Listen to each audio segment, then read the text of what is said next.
বিদেশ থেকে ঘরের বউকে কন্ট্রোল করা যাচ্ছে না, আর এটা তো পুরো বাংলাদেশ। তারেক রহমান লন্ডনে থেকে পুরো বাংলাদেশ কন্ট্রোল করা যেমন কষ্টকর, যারা বিদেশে আছে একটা তাদের ঘরের একটা ফ্যামিলির একটা লোককে কন্ট্রোল করা যেমন কষ্টকর, আর পুরো দেশটা কন্ট্রোল করা তো আরও বেশি কষ্টকর। তাই আমি তারেক রহমানকে দেশে আসার জন্য আহ্বান করছি। আপনি যদি দেশে আসেন, অবশ্যই দেশটা আরও ভালো হবে, সুন্দর হবে। আপনার নেতাকর্মীরা অবশ্যই ভালো রাখতে পারবেন।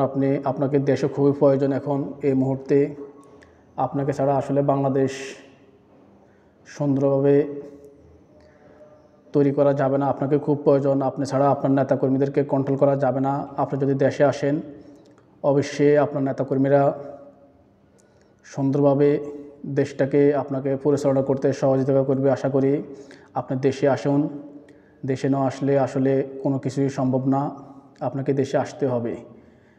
যে ছেলে মেয়ের বাবা দূর প্রবাসে থাকে, সেই ছেলে মেয়ে মায়ের কথা শোনে না। মার থেকে টাকা না দিলে ঘরে ভাঙচুর করে। আর যদি বাবা দেশে থাকে তাহলে অবশ্যই বাবা কন্ট্রোল করে। তাই আজ বাংলাদেশে আপনাকে খুব প্রয়োজন, তারেক রহমানকে খুব প্রয়োজন বাংলাদেশে। আপনি যদি দেশে আসেন তাহলে অবশ্যই আপনার নেতাকর্মীরা কন্ট্রোলে থাকবে। অবশ্যই আপনার আদেশের বাইরে যাবে না। দেশটা সুন্দর হবে। দেশটাকে সুন্দরভাবে গড়ে তুলতে হলে আপনাকে অবশ্যই দেশে আসতে হবে।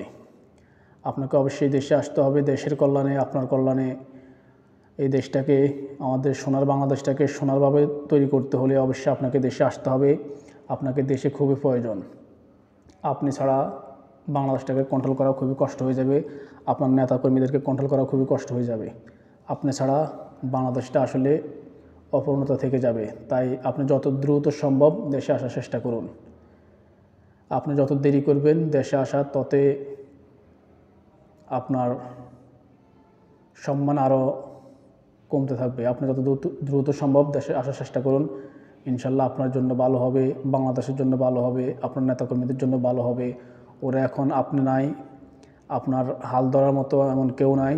তাই ওরা নিজেদের মতো বিশৃঙ্খলা সৃষ্টি করে। আপনি যদি দেশে আসেন, দেশের মঙ্গলের জন্য, আপনার মঙ্গলের জন্য আপনাকে দেশে খুব প্রয়োজন।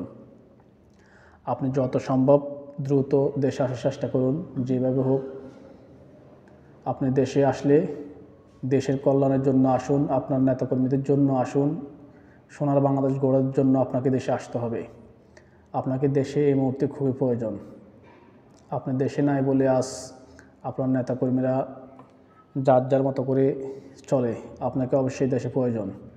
আপনাকে বাংলাদেশের হাল ধরতে হলে অবশ্যই দেশে আসতে হবে। আপনাকে দেশে আসার জন্য অবশ্যই আসতে হবে। আপনাকে দেশটাকে সুন্দরভাবে গড়ে তোলার জন্য আপনাকে দেশে আসতে হবে। আমি জানি না, আমার ভিডিওটা আপনার কাছে হয়তো যাবে না, আমার ভিডিওটা যাবে না। তারপরও আপনাকে দেশে আসতে হবে। দেশের কল্যাণের জন্য, আপনার কল্যাণের জন্য, পুরো বাংলাদেশের কল্যাণের জন্য আপনাকে দেশে আসতে হবে। আপনার নেতাকর্মীদের কল্যাণের জন্য। আপনি দেশে নাই, দেশের হাল ধরার কেউ নাই। আপনার নেতাকর্মীরা যার মতো করে চলে। আপনি দেশে আসলে অবশ্যই দেশটা সুন্দর হবে। দেশটাকে সুন্দরভাবে গড়ে তোলার জন্য আপনাকে দেশে আসতে হবে। আমি জানি হয়তো এই ভিডিওটা আপনার কাছে পৌঁছাবে না, তারপর আমার মন থেকে বলছি যে আপনি দেশে আসেন। দেশে আসলে অবশ্যই ভালো হবে। ভিডিওটা ভালো লাগলে আপনারা সবাই লাইক কমেন্ট শেয়ার করবেন। ধন্যবাদ সবাই। আসসালামু আলাইকুম। বাংলাদেশ চিরজীবী হোক।